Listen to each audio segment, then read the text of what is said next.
matched with this woman on Bumble last spring, and to this day, I still don't know who I actually met that night. Her name on the app was Rachel. She looked normal in her pictures, nothing crazy or overly edited, just a cute brunette who worked in marketing and liked hiking. We talked for a few days, and she seemed down to earth. No weird messages or vibes. She didn't push for anything, and she actually wanted to go slow. Honestly, it felt refreshing compared to the other matches. After about a week of talking, we agreed to meet up for dinner on a Wednesday night. She picked a restaurant in a quiet part of town, a little nicer than the places I usually go, but nothing too crazy. When I got there, I texted her that I parked. She didn't answer. I waited at the entrance, checking my phone every couple minutes. 10 minutes went by, then 20. I thought maybe she got stuck in traffic. I messaged again, saying I was inside by the hostess stand. I started getting a little embarrassed. It looked like I was getting stood up. The hostess asked if I wanted a table, and I told her I was waiting for someone. She told me no one under the name Rachel had checked in. Now 30 minutes passed, and I was about to leave when a guy came in and walked straight up to me. He was maybe mid-40s, scruffy, kind of heavy, wearing a black hoodie. He asked me if I was Jake. My name wasn't on the reservation, so it caught me off guard. I told him yes, and he said he was Rachel's brother. He told me Rachel wasn't feeling well, but she still wanted to meet me, and she asked him to pick me up and bring me to their place since it was really close and she didn't want to cancel. The whole thing already sounded weird, and I asked why she didn't text me that. He said she tried, but her phone died, and she didn't really want to bail on our date. His tone was calm and polite, and he didn't seem aggressive or anything, but this was just a little off. I asked where she lived, and he said just a few blocks over, and that driving would be easier because the sidewalks were icy. I stood there debating it. A part of me felt like a jerk if I refused, like maybe she really was sick and embarrassed. But the other part of me felt like nothing about this was normal. I told him I was fine walking. I asked for the address. He said it would be better if he showed me. That's when something in my stomach told me not to go. I told him I'd rather reschedule, and I started walking toward the door. He stepped in front of me, not aggressively, but just enough to block my path. He said Rachel would be upset and that she specifically asked him to bring me. I told him I'd text her later. He stared at me for a few seconds, then stepped aside and said, "Have a good night," in a tone that sounded more like a warning than anything else. I left the restaurant fast and got into my car. I locked the doors immediately. As I pulled out of the parking space, I saw him standing outside the restaurant watching me. I drove away thinking that was the end of it, and maybe it was just some weird misunderstanding. Later that night, around 11 p.m., my phone buzzed. It was a message on Bumble from Rachel's profile. It said, "Why didn't you come?" I replied that her brother came to the restaurant and told me she was sick. She answered instantly, saying she didn't have a brother. All I could think was, what? I told her exactly what happened, and she stopped responding. I figured maybe she was freaked out too. I tried to sleep after that, but around 1 a.m., I got a notification that someone was trying to log into my email, then my bank app, and then my Instagram, all within minutes of each other. I changed my passwords and turned on every security feature I could. I didn't quite connect it to Rachel's situation at first. The next morning, I checked Bumble to see if she had replied, but her profile was gone, completely deleted. Around noon, I got a text from an unknown number. It said, "You should have come with me." I showed the text to my roommate, and he told me to block the number and report it. I blocked it, but the messages didn't stop. New numbers kept texting me, different area codes. Each message was something short and vague, like, "We saw you, next time don't waste my time," and "You made it harder for yourself." At one point, a message came through that used my full name, not the name I used on Bumble, my real legal name. I didn't answer any of them.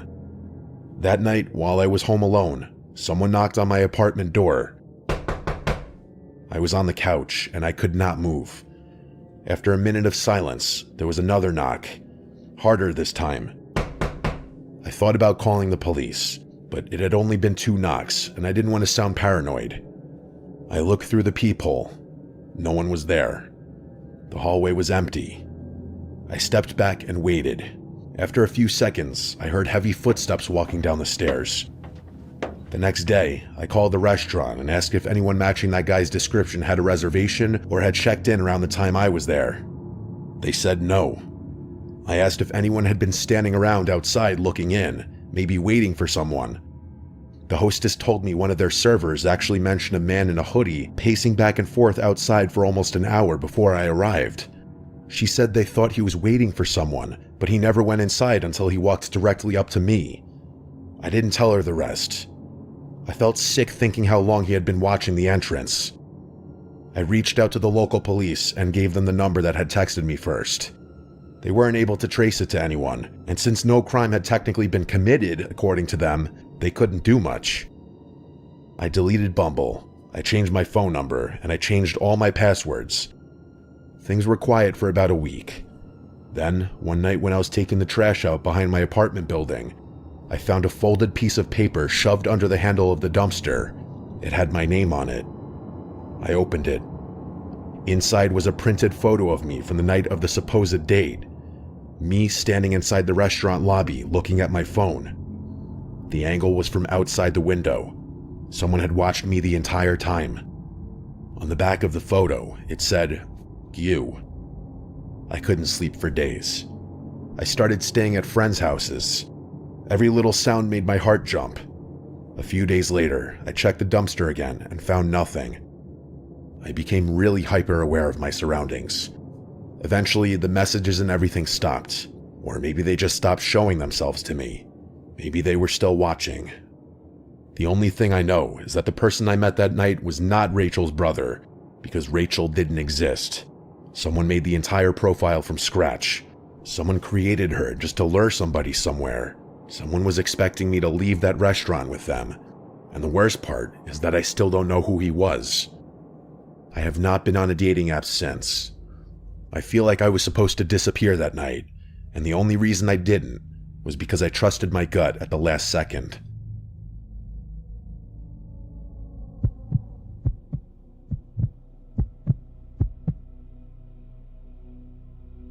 After turning 30 years old back in January, I started getting sick of being single. I hadn't been in a real relationship in several years, and I wanted to get back out there. I had always resisted online dating, but I eventually decided to bite the bullet and download the dating app Hinge. After a few days of using the app, I did end up with several matches, but none of them ever amounted to anything. One Monday night, I was chilling at home watching hockey when I got a phone notification from Hinge saying that I had matched with a girl named Rebecca. Her profile looked legit. She had a photo of herself at her job, a short video of her and her friends at a bar shooting darts, a picture of her at an outdoor concert, and a regular selfie of just her face. I thought she was very attractive, so I messaged her. Before long, we were having a nice conversation about our respective jobs and hobbies. She seemed cool and normal, so I asked her if she wanted to meet at a local arcade bar that Friday. She took a while to respond, something like 4 hours. At about 1 a.m., she finally got back to me and agreed to the date. After our plans were set, I didn't hear from her at all for 4 days, until literally 30 minutes before our date. She sent a text that just said, "On my way," at our agreed upon time. I pulled up to the bar and was immediately surprised by how slow the place looked. This was a Friday at 8 p.m., and this bar only had 2 cars in their parking lot. I pulled into a spot right by the front sign of the bar. Mere seconds after I put my car in park, I got a text from Rebecca saying that she was having car trouble and that she was parking on the other side of the bar. This immediately struck me as super suspicious, since the other side of the bar was nothing but a few dumpsters and a fence that separated the bar from the woods. It didn't make any sense how she would even end up back there. I tried calling her, but after one ring it went to voicemail. I hung up and immediately received another text from her that said, "Please just come around back and help with my car." Alarms were going off in my head, but I wasn't immediately sure what to do. I sent her a text that just said, "This doesn't feel right, I'm leaving." I know that sounds a little dumb in retrospect, but I was seriously unsure of how to handle the situation. After sending her the text, I put my car in reverse and started leaving the parking lot. As soon as I was about to turn off the lot, 2 men in ski masks came running out from behind the bar straight towards my car. They didn't appear to be holding any kind of weapon, but I was definitely not going to wait around any longer to find out. I sped off all the way back to my apartment. Once I got back home, I noticed that there was a big dent on the top of my car's trunk, as if one of the guys had thrown a large rock at my car as I was speeding off. I didn't even notice a heavy object hitting my car. That's how scared I was in the moment. I called the police and told them the whole story, but at the end of the day, there wasn't much they could really do. They said they would keep me posted if any leads came up, whatever that means, but I haven't heard back from them. Weirdly, this didn't totally scare me off dating apps, since I figured the odds of that happening again are very slim. Still, I'm much more careful about meeting people off of them, and I make sure to call or FaceTime women before meeting them.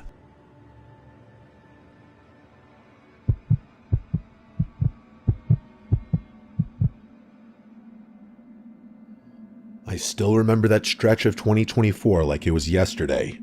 Humid city nights, cramped condo living, and the constant hum of anxiety sitting in my chest because the board exam was only a few months away. I was staying in a small condominium in the city with my 3 friends.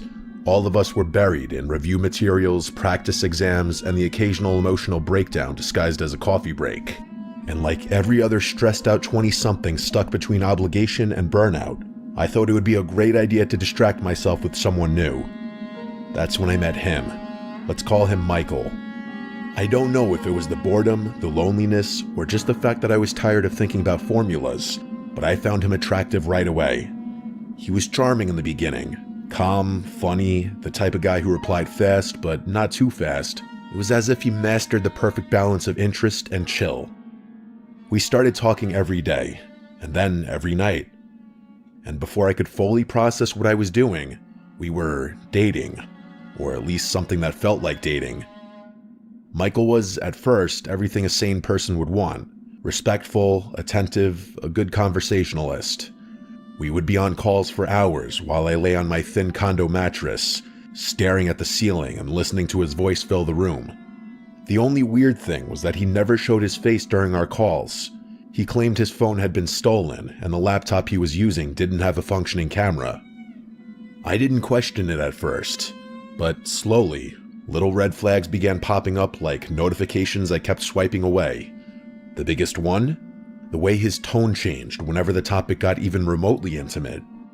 Out of nowhere, this man would ask me for explicit selfies, every single time. I shut it down firmly every time. I wasn't comfortable with that, especially online. I told him that straight, but it was like talking to a dog in heat. No, scratch that. A dog in heat at least has the excuse of being an animal. This guy, he was worse, because he knew exactly what he was doing. We'd argue about it, a lot. He'd push, I'd refuse, and he'd sulk. Sometimes he'd apologize, sometimes he'd respect my boundaries, only to ask again the next day like we didn't just fight about the same thing. The cycle became exhausting, and yet, despite all of that, I still wanted to meet him in person, to see if this connection was real or if I was just romanticizing a voice on the other end of a screen. But every time, and I mean every time I suggested meeting up, he had an excuse. He had errands, he was busy, he didn't feel well, his schedule was full, he wasn't in the city, he had a family thing, he had an emergency, or the classic, soon. It was always soon. But soon never came, and somewhere between the late-night calls, the excuses, the constant sexual pressure, and the growing pit in my stomach, something in me began to shift. Something wasn't right with Michael, and I felt it, long before I admitted it. My friends had been warning me for weeks. Every time Michael dodged a meetup, every time he gave some vague excuse about his broken camera, every time he pushed for explicit photos but refused to show so much as half his face, my friends would exchange looks. Does he not show himself on video call at all? One of them asked one night while we were reviewing in the living room. Not even a quick flash of his face? Another added. I shrugged. His phone got stolen, I reminded them for maybe the 10th time that month, and his laptop camera is broken. They stared at me like I had just announced I believed in unicorns. Marie, come on, one of them said gently. If he really wanted to see you, he would find a way.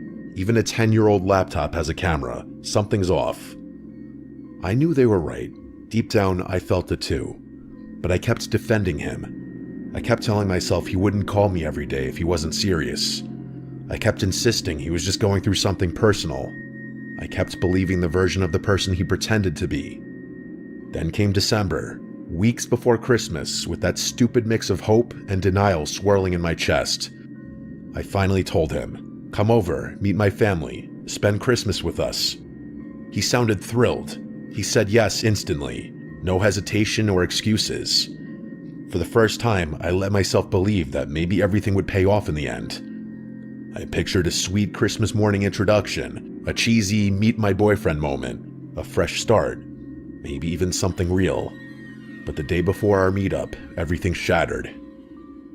I remember sitting on the condo couch reviewing flashcards when he called me.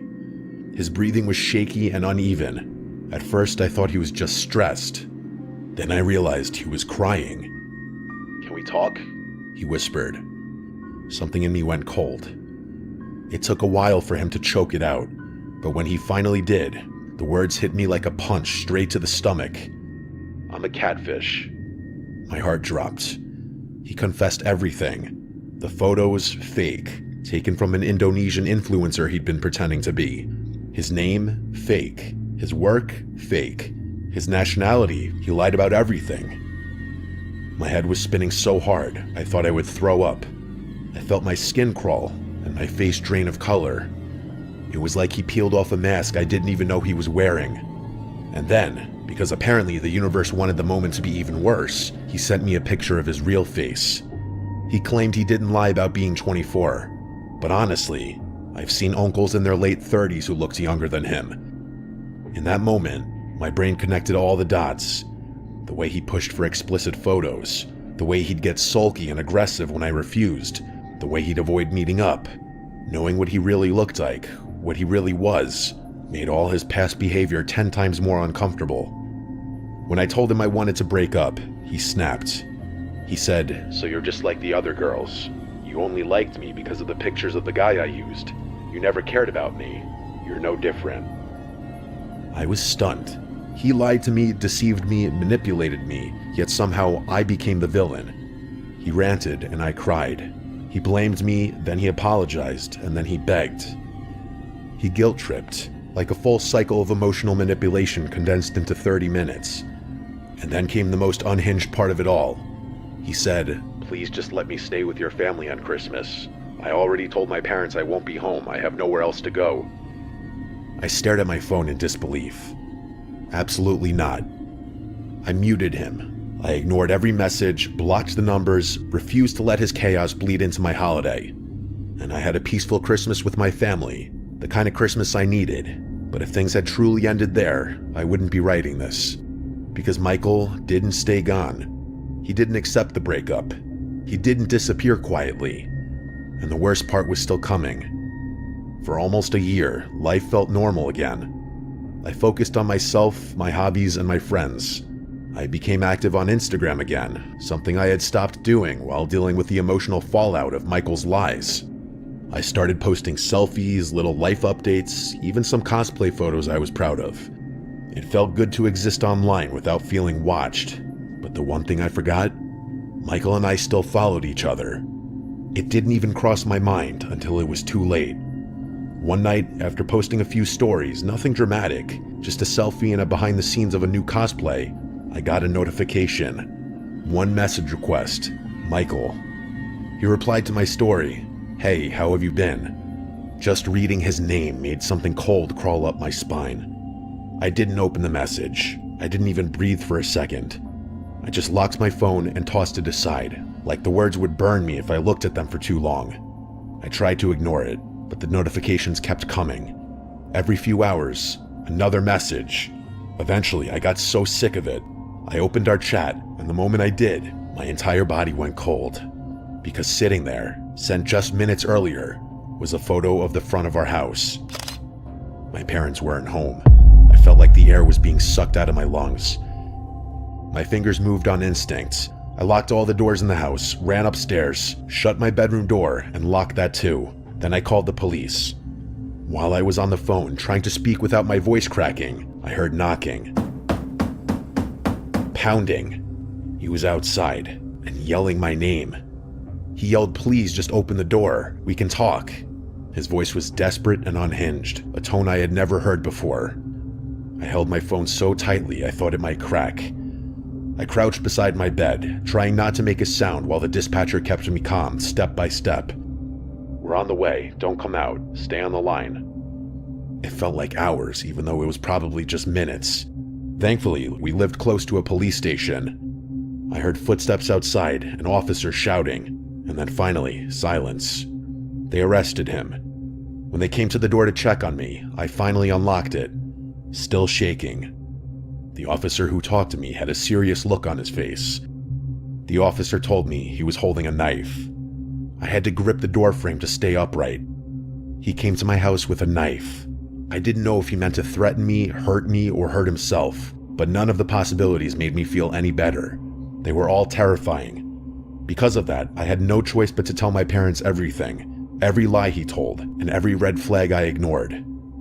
They scolded me, of course, for trusting someone online and for hiding it from them, but underneath the worry and anger, they were relieved that I was alive. My mom hugged me like I came home from war. Thinking back on the words, "he was holding a knife," still give me the chills.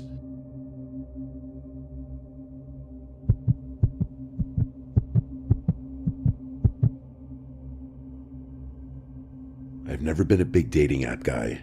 Maybe a little bit in college, but mostly Tinder when I was messing around. After that, I had a 4-year relationship. I didn't really know how to go out and flirt anymore. I didn't really have game anymore. So I was on Tinder for a bit, just testing the waters as a freshly single guy for a bit, and going out with my single friends a lot. But when it came time to start seriously dating again, the easy answer was of course a serious dating app. Hinge was the one everyone recommended for finding quality women looking to actually date. So I got on there, and I got a few matches in the first few days. One was a really pretty girl named Jenna. She was this short Italian-looking girl with black hair, tan skin, and she looked like she worked out. We seemed to hit it off immediately in the chat. After like 10 messages from both sides, she asked for my Instagram, saying she hates opening the Hinge app and would rather talk there. So I gave it to her, and moments later, I got a follow request from her account. Her username was JennaX1 with 3 A's or something like that. She had like 2,000 followers, she followed 200 people, and she had 2 posts. Both posts were her taking a selfie in the mirror, but she admittedly looked good. The posts got a lot of likes and comments, all thirsty looking guys by the looks of it though. She had a story up and I clicked on it, and it was her at the gym taking a mirror selfie. Also looked good. She DM'd me right away, and we took the conversation from there. We continued talking about the same stuff we left off at, the gym, traveling, and we found that we related pretty well, and surprisingly, we agreed to meet for a spontaneous drink at a bar in town that night. She said she was in the same town as me, which was convenient, so we planned for 9 p.m. I knew the bar we were going to quite well, and I kinda knew the bartenders, so I decided to go a little early. The bar was slightly busy, but there were open bar stools at the bar, so I sat at one seated away from people. It was like 8:50. The usual bartender came over and greeted me, and she gave me an espresso martini. I casually took some sips and DM'd Jenna that I was there, but that she can take her time. Then I went through her profile a little more. I went to her tagged pictures. There were none. I went through the comments again, and there truly was not a single comment from a female. It was all dudes. I hoped that wasn't a red flag that she got around. Then, around this time, a man sat down on the bar stool next to me and greeted me saying, "How you doing?" and I nodded with a smile. I went back to looking at my phone, but the man next to me continued to engage in conversation. He asked if I come to this bar often because he recognized me. This is when I took a closer look at him. He was maybe like 38, just slightly gray, kind of overweight, and a patchy beard that he definitely should have shaved. I didn't recognize him at all though. I told him, yeah, I come here once in a while. He then reached out his hand for a handshake and introduced himself as Rob. Oh brother, I thought to myself. I wasn't in the mood for this. But I shook his hand and introduced myself as well. Around now, the bartender came over and said, "Finally decided to get a drink, I see," to this guy. He gave a weird, subtle laugh, but that kind of made me think for a bit. Was he already here, and he just came up to the bar to talk to me?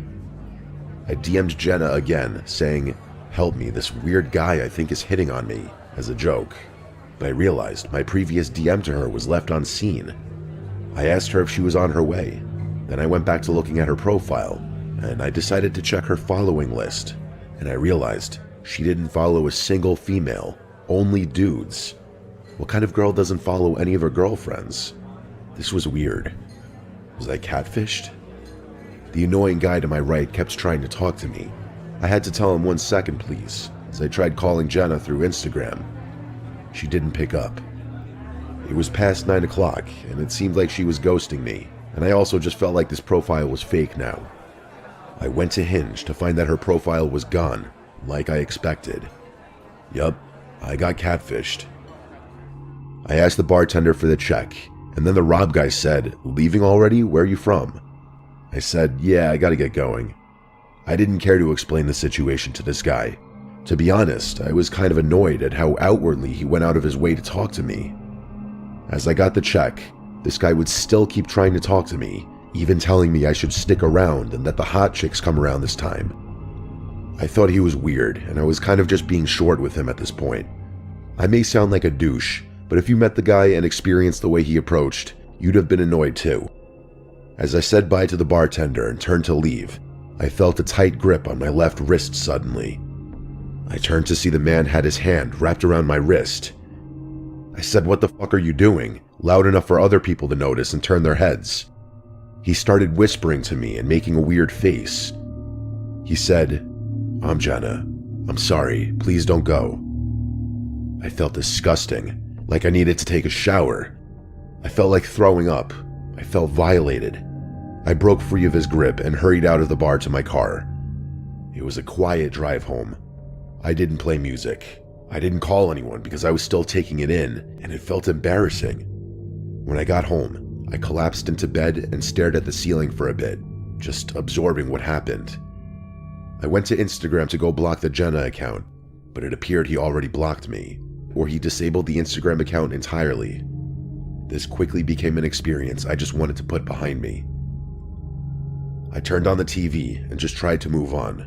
I'd tell people tomorrow. And after I turned off the light is the part that made me hate having a bedroom on the first floor. There was an aggressively loud bang on my window. The blinds were closed and I couldn't see to the other side. Instead of yelling "Who's there?" I decided to stay quiet.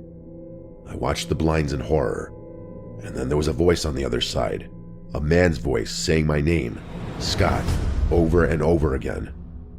I refused to acknowledge it, but he knew I was in there. He could see the light of the TV. He might have followed me without me realizing. He just kept saying Scott. He had to have said it like 10 times before it stopped. I stayed in my bedroom the rest of the night, and the next morning, I lifted the blind to see this. A note on the other side of the glass, saying, "I'll be watching you." I didn't leave my apartment the rest of the weekend. I moved a few days later.